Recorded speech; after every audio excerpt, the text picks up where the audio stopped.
You know it, we know it, but does the nation know that Oklahoma is actually a better program than Texas?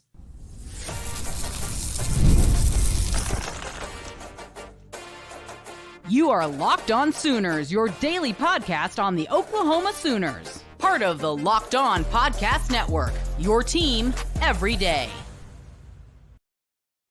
What's up, Sooner Nation? Welcome to Locked On Sooners, and thank you for making Locked On Sooners your first listen every single day. Today's episode is brought to you by FanDuel. Make every moment more as playoffs wind down. The sports stop sporting like we want them to, but this summer, FanDuel is hooking up all customers with a boost or a bonus daily. That's right. There's something for everyone every day, all summer long. Visit FanDuel.com to get started. And shout out to all the everydayers for making Locked On Sooners their first listen every single day. We're free and available on all podcast platforms, so hit that subscribe button and that notification bell over on YouTube to let you know when new episodes drop. He's Jay Smith. You can follow him on Twitter at Unfair Sports. I'm John Williams. You can follow me on Twitter at John9Williams. And one David Pollack, former ESPN college football analyst and two-time All-American, Lombardi winner, three-time SEC All-Conference member, two-time SEC Defensive Player of the Year, went on the Jake Crane show and talked about how Oklahoma is actually a better program than Texas. The question that was being asked to him, Jay, was there's this disparity between where Texas and Oklahoma are being ranked. Do you think that there is a legitimate disparity between the two programs? And here's what David Pollack had to say. I can't believe Texas. They're getting Texas and they get Oklahoma. The better program is Oklahoma. Let me be clear. The better program is Oklahoma. They went to 4 college football playoffs. Texas went to 1. And that year, by the way, they lost to Oklahoma. Oklahoma's 7-3 against Texas. They've been a much better program overall than Texas. And that comes to us courtesy of Jake Crane and the Crane & Company show. Jay, I'll let you react to that first. What do you think of what David Pollack had to say? It's pretty logical, right?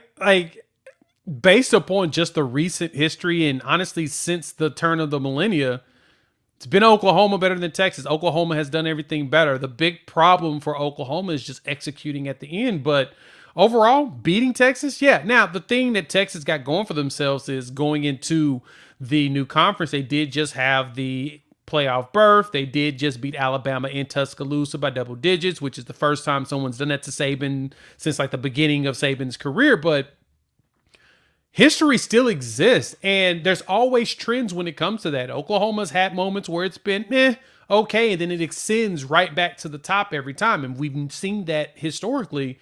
Texas has a tendency of going up and then right back down. So now the question we have to ask, John, is will Texas continue the momentum forward? Will their recruiting continue to allow them to move forward, which they always recruit well, but will they execute on the field, and will the boosters leave the coaches alone so they can do their job?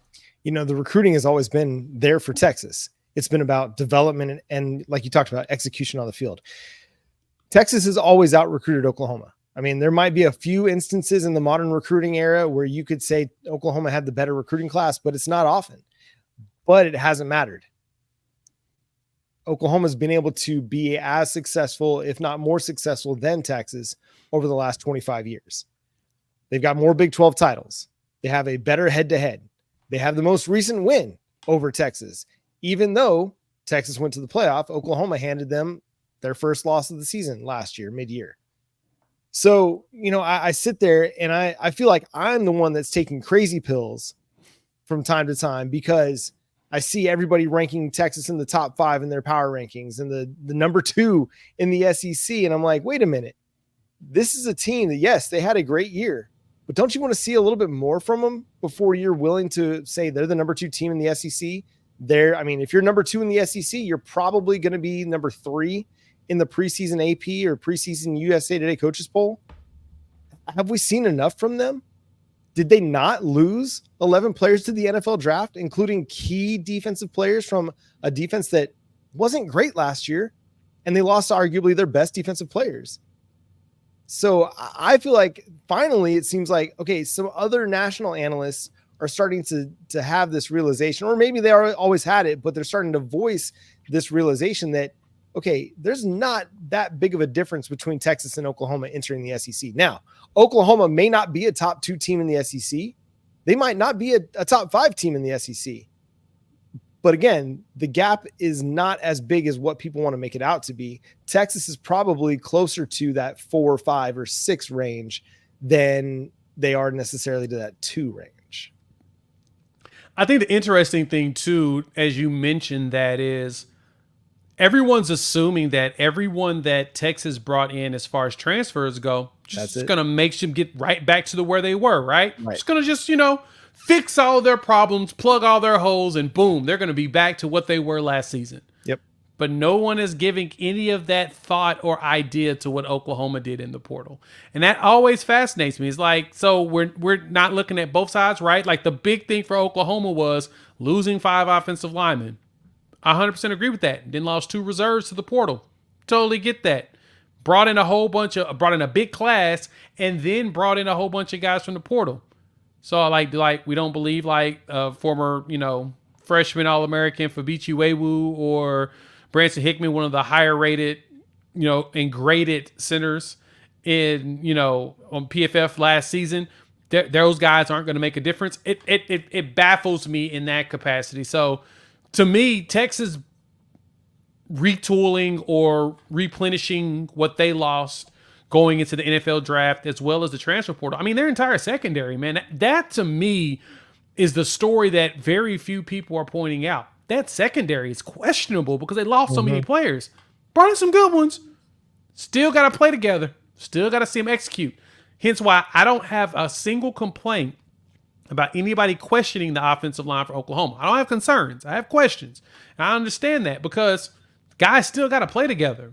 We're going to see what the execution looks like. But if the defense carries them like we expect, Texas has Quinn Ewers, who has not finished an entire season, and they got their offensive line back.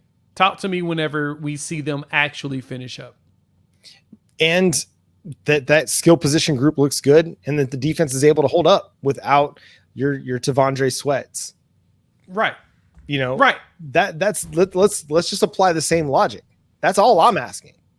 Yeah, exactly. The whole wide receiver room is gone, right? I mean, you got Jonte Cook, the young guy, which you should have, but good. You just replaced all of your wide receivers. And Isaiah Bond's good too. I mean, he's good. I mean, his numbers weren't better than Deion Burks, but he was good. And again, you're replacing Xavier Worthy and Adonai Mitchell, who were 2 of the better wide receivers in college football last year. And Jatavian Sanders, who next to Brock Bowers was probably the second best tight end in the country last year. And Jonathan Brooks, who was a really good running back, went in the top 50 of the NFL draft this last year, even coming off of an ACL injury. Like, you lost a ton of talent. Again, just apply the same logic. That's all I'm asking. I'm not telling everybody out there that you've got to consider Oklahoma better than what they are. You've got to not ask questions about this team. You don't have to do any of that. You have questions, you have concerns. That's fine. What's fascinating too is hearing Pollack say that, look, as you read off all his accolades, he lasted in the NFL for like 2 years, right? That should tell you how hard it is to play at the next level, which very fascinating to even think about. But then from there, he's looking at this like, why aren't we applying the same logic? Just as you're saying, John, he's like, why aren't we looking at this at the logical level of this team has owned this team for so long. Why are we not applying the way we feel about them with them on this side, right? Especially having the latest win, which honestly makes the biggest deal. Texas made that, they made the playoffs. They played Washington for the second year in a row, lost both times. But then they also lost Oklahoma in the regular season. That makes a difference. Now, we're going to see what this season looks like because everybody's got the question. Is Texas going to be ready? I don't know. Yeah, we'll discuss that question actually later on in our mailbag today. Is Texas going to come out a little bit stronger after what happened last year? We'll see.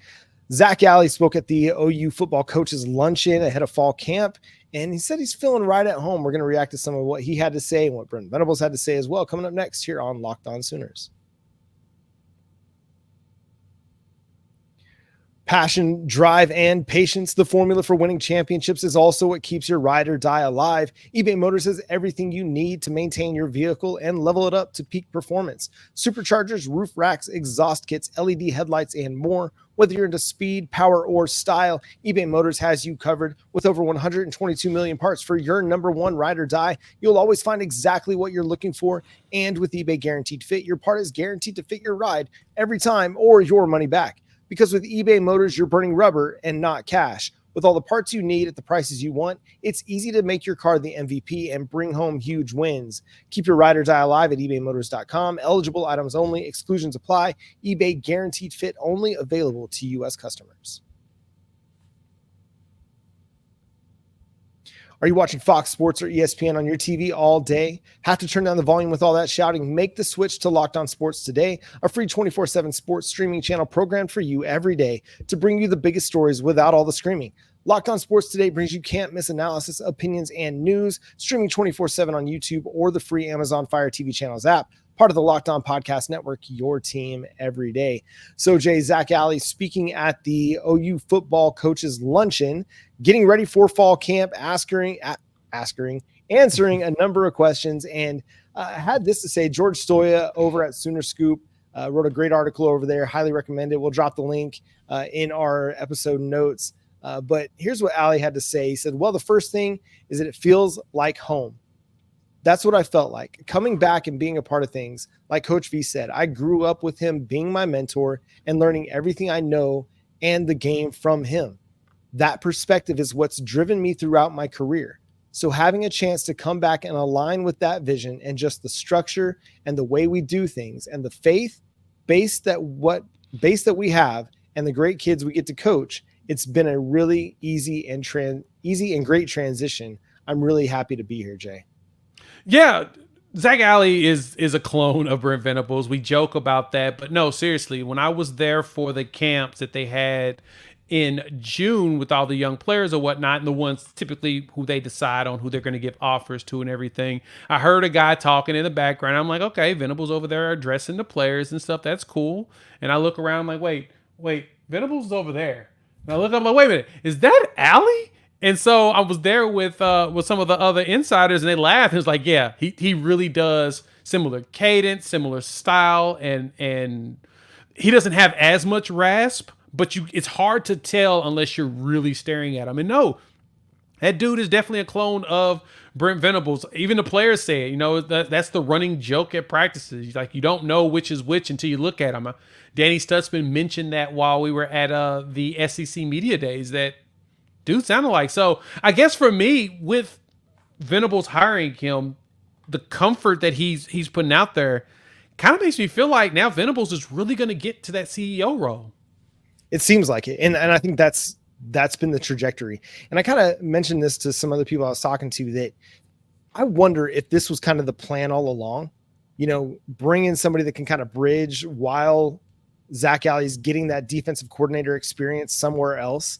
And then Venables can feel more comfortable saying, like, hey, listen, he may not have Power 5, defensive coordinator experience, but he's got the experience and he's got the success to back it up. We can bring him on board, and I can vouch for this kid now. I knew it was going to be great all along, and he's got a guy that he's comfortable with. He doesn't have to oversee it so much. He doesn't have to kind of lord over what the defensive coordinator is going to do. Obviously, he's going to have his hands in the mix. He's going to be in charge of it, but I think he's going to feel more comfortable taking a step back and allowing Alley to run the defense, to scheme how he sees fit, to deploy the defensive play calls like he wants to. And Venables can be in his and Seth Luttrell's ear, doing more of the game management stuff that you need from your head coach, saying to Jeff Lebby, hey, listen, we need to kill some more clock here. Talking to Zac Alley. I say Jeff Lebby in the past, but to Seth Luttrell now, like, hey, we're up 10. Let's make this a drive that counts. Let's make this a drive that kills a little bit of clock. And now he's able to talk to Zac Alley at the same time and be like, hey, let's get a little bit aggressive on this third down. Just the little things, not have to say, hey, I don't like that play call, we're going to switch to this. And that's what's critical for this coming season, right? Is we need Venables to have more of a CEO mindset. That way he can manage that time, right? That way he can, tap one coach and say, hey, Latrell, can we, slow things up, or can we speed this up? It looks like they're on their backs. He can really survey the entire situation and be able to really assess it. And I like the fact that Alley, he coaches similar to Venables, because that does make that transition so much easier. I know that was a concern or a question that a lot of people had, because Oklahoma has 2 new coordinators, and it's like, well, you got guys that have done the same thing the year before, right? Like Alley runs a similar defense with a little bit more aggression. Now, I can definitely see us being very aggressive when we play here in the SEC, because that's going to be a good way to impose our will on these teams, right? We want them to feel our presence. They want them to know that when they turn over at night, they have a little nervous that they're going to see an Oklahoma helmet laying on the pillow right next to them. We want them to sleep and ask questions as to, why did I even play this game? I would like some of these players to end up in stories where they call into a show and say, yeah, this is why I quit football. Yeah, we played Oklahoma and they did this one thing. I wasn't about that life. I'm looking forward to seeing how that transition looks this year, because so much of what you hear as the differences between coordinators a lot of time is just terminology, right? Scheming is the same. There's only so many ways that you can run defense, but how you express defense in communication, that kind of stuff matters. And it can vary from defensive coordinator to defensive coordinator. And listen, Ted Roof, he's a very experienced assistant coach. He's had success at different levels, but I never got the feel that he was a great communicator. Now, maybe he's different with the team. Maybe he's different in the locker room, but with the media, he just never seemed to have that same comfort level communicating things. And again, it could be very different when you're in front of the media versus when you're in front of your group of players trying to, express the game plan and things like that. But, Zac Alley, being a Brent Venables mini-me, he does not seem to have any issues expressing himself. He's very clear. He's concise, and that kind of stuff matters. And the players have talked about how he's been able to kind of take what the defense is, a complicated defense, and make it understandable, make it more understandable for them. And his youth is going to be an asset, because he's going to be able to relate to these players a little bit more. He said this before you jump in. He said this about Danny Stutzman. I thought was really, really intriguing. He said, Danny is a coach on the field. He's anticipating. He understands exactly what we're trying to do. And just as a leader of men, he's really, really good. And he understands who people are and knows how to connect with the guys on the team, whether it's offense or defense, and he leads in every aspect. So just awesome to have a rock solid middle inside linebacker coming back that can help run the defense. And that is huge. Yes, you have a new defensive coordinator, but you have the leader of your defense back. And that helps to streamline that communication too. Yeah, especially because he's been in the system for 3 years, right? Now you've got the guy that can actually teach everybody around him. And that's probably the most important thing and the most critical component of why I'm so bullish on that defense too, is you've got dudes out there teaching everybody. I remember when everybody first got to Oklahoma with Brent Venables, literally the only people that knew how to run the defense was Brent Venables, Miguel Chavis, Ty Bates. That's it. And I mean, for the most part, Ted Roof knew what he wanted, but running it is 2 different things. It wasn't Ted Roof's baby. Right. This wasn't his baby. This wasn't something he created. Baby. Exactly. Right. Sometimes I want the diaper changed this way. Can you add a little baby powder there? And sometimes you won't add the powder because that's maybe not how you do it, right? So, it'll be all right. But I know when a rash is going to come, when a rash ain't. So for Venables, when it comes to his baby, the focus was, we had some of the aggressions and stuff and compensating for other things. Now the year 2, 50% of the staff and the players know everything, and they're teaching the other 50%. Now it's basically everybody knows, but like the small group that's come in, the 25%, it's a 75-25 ratio, and that's what you always want to be at. You want to be at a 70 to 75% ratio of people that's been in the system at least a year that could teach down to the younger players. That's going to be the difference maker going into the SEC. For us is that experience matters. How do you think Michigan won that natty? It was all old dudes. How do you think TCU got to the natty the year before that? There's a bunch of old dudes, right? Experience sells it. Yeah, experience is going to matter big when you've got a guy like Danny Stutzman. But in addition to that, Woody Washington, Billy Bowman, Dejon Terry, Gentry Williams, and now his third year, Robert Spears Jennings in his third year in the defense. I mean, you got a number of guys that are going to be able to express what this defense is all about to Des Malone, to Dominic Williams, to the true freshmen that are coming in as well. So super intriguing. And I cannot wait to see how this defense looks with Zac Alley coordinating it and all the influx of talent that they had. We got your mailbag questions from the Locked On Sooners Insider program coming up next here on Locked On Sooners, including the position battle we're most intrigued by going into fall camp.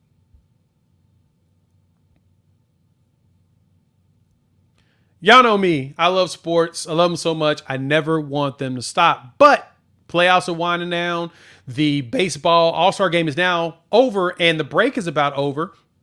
We're getting fewer games, and the sports aren't supported like we want them to. But FanDuel lets me keep the sports going whenever I want. Like right now, I can pull up the app, dream up any bets that I want. As we can see, the Yankees and the Red Sox are starting up the series, and that one's going to be a hot one, right? That's a rival. They don't like each other, and it's always fun betting in a rivalry. Even if you don't have, now you got money to spend on it because you're going to be doing that with FanDuel. And the best part about it, this summer, FanDuel is hooking up all customers with a boost or a bonus daily. That's right. There's something for everyone every day, all summer long. So go over there, head to FanDuel.com/locked on and start making the most out of your summer because FanDuel is the official sports betting partner of Major League Baseball. And again, thank you for making Locked On Sooners your first listen every single day. We appreciate your time and your work with us and your comments in the YouTube, your comments to us on Twitter, all the interaction that we get from you all. We appreciate to a great degree. We enjoy doing this. This is fun for us, but it's more fun because we get to interact with you, the Sooner fan, and hey, SEC fans. We've had a lot of SEC fans coming in through the YouTube comments lately talking about, hey, they're excited to have Oklahoma. It's a lot better than some of those Facebook SEC groups that are like, I'm tired of Oklahoma and Texas already. Probably more tired of Texas, but I digress. So we've got a mailbag coming to you from our Locked On Sooners Insider program. You can go subscribe to the Locked On Sooners Insider program by texting SEC 2024 to get 25% off your first month. Again, text SEC 2024 to 405-817-6711 to get 25% off your first month. Our first question is going to be on position battles. Abe in OKC asks, what's the one position battle you'll be keeping your eye on during fall camp, Jay? Oh, man. The fun thing is there's so many of them, but I think the one that's really going to be having my attention is going to be corner, right? Who's going to take that second spot with Gentry Williams? Now, the assumption is going to be Woody Washington playing, but based upon how spring camp went and the way that the spring game went, the potential toss going here in the fall, Woody's going to be playing all over the place. So if that's the case, somebody's got to start. There's potentially an emergence of a Jacoby Johnson, right? If Makari Vickers wasn't in trouble, he's probably be the one that would move up as well. But you've got so many corners that's now become, pieces. Des Malone is in that conversation as well because he just transferred in for that reason. So that one to me is the most intriguing, is how we're going to anchor those two corners going into, SEC play. I'm going to stick on the defensive side of the ball too. I like defensive end. I know Ethan Downs is going to be one of your starters at one of those defensive end spots, but I think like with Caden Woolard, R. Mason Thomas, Adepoju Adebaware, Trace Ford, like you've got a really, really nice, healthy rotation. And that doesn't even include a guy like Danny Okoye, who could be a sleeper, Nigel Smith, who could factor in as well. So you've got a number of guys. Wyatt Gilmore was a 4-star prospect coming out of high school. Got a number of dudes that could factor into the defensive end rotation, but who starts opposite of Ethan Downs, that's going to be a really intriguing proposition. I'll be keeping an eye on to see who is getting that consistent praise and love when media gets out there to practice or when the coaches speak. So it's going to be really fascinating. Our next question comes from Richard, again, from the Locked On Sooners Insider program. After the way the game ended with Texas, the T-shirts, the Stutzman speech, Oklahoma only fears God, and Texas fears Oklahoma, Texas will be coming out hitting harder. Will OU be prepared for Texas trying to clap back? That's a very intriguing question because first I have to ask the question, does Texas actually care about the rivalry? Because based upon the way that their fans have been running their mouths over the last, few months, making it seem like they didn't even lose the game, is that, that was our Super Bowl. That was Oklahoma's Super Bowl, and that's the only thing Oklahoma cared about. Absolutely. It's a rivalry game. Yes, we've cared about that the entire inception of it. So yes, that is one of the more important things. Hence why Oklahoma decided as an institution that, you know what? We're going to be really good at something, right? Based upon our location, it may be tough to attract people. And this, I'm talking about like in early 1900s. We're going to find a way to provide something that people can be proud of. And we've been elite at football ever since. So, but for us, yes, we care about that game. And so I think Texas they're not going to overlook Oklahoma coming to this game, but I don't think they're going to care as much as we do. I don't think they ever do. And that's just the way it's been as far as the rivalry goes. It never feels like Texas cares as much as Oklahoma. And I think that we're going to level up even more at caring. Heck, I don't think they're going to do 49 medicine ball sit-ups now. They're probably going to do, 64 instead. Like, hey, 64 points scored in this game, way more than it should have been. You need to do more of these. So I expect us to care way more than Texas. Yeah, I don't think there's going to be an off week in which this team doesn't care about things, but especially when it comes to Texas week, this team's going to care. And they're going to have a lot to say about it on the field. And you talk to my wife, OU alum times 2, she'll tell you, doesn't matter what else happens in the season, got to beat Texas. And that's, to me, the definition of a rivalry. So I think Oklahoma will be ready. Brent Venables won't let them sleep on it. He won't let them get too high. He spoke about it at SEC Media Days coming out of the Texas game. They were a little bit too high on themselves and the success that they'd had, and it kind of bled into their next few weeks of practice. So, but I don't think it's going to be a concern. Final question that we have from our Locked On Sooners Insider program. This one comes from Lewis in Fort Worth. He says, if you could land just one more recruit in the 2025 cycle, who would it be, Jay? If I only get one more. Oh, it's got to be Michael Fasusi. It's got to be Michael Fasusi. I want the big man, the big lineman. I need that in my life. And, the class right now is shaping out. We're about done, it feels like. And Andrew Babalola, they're both basically at the end because both of them should be committing here in August. And so, yeah, for me, I personally would like to have Fasusi in this class. It gives us a 5-star offensive lineman, one thing that could potentially pacify a lot of Sooner fans that are really into recruiting. I mean, it's not going to shut them up. Nothing shuts up a fan when it comes to recruiting because they always want more. And I get it, but at the same time, it's like, come on, guys. Yeah. And to be greedy, I'm going to say Jonah Williams. I know Oklahoma wasn't in the top 5. I know Oklahoma hasn't been considered a leader for quite some time, but I'm going to get greedy about it. He's an elite player. And he might only be considering Oregon and Texas A&M and LSU. And there's one other team in there. I can't remember who it is.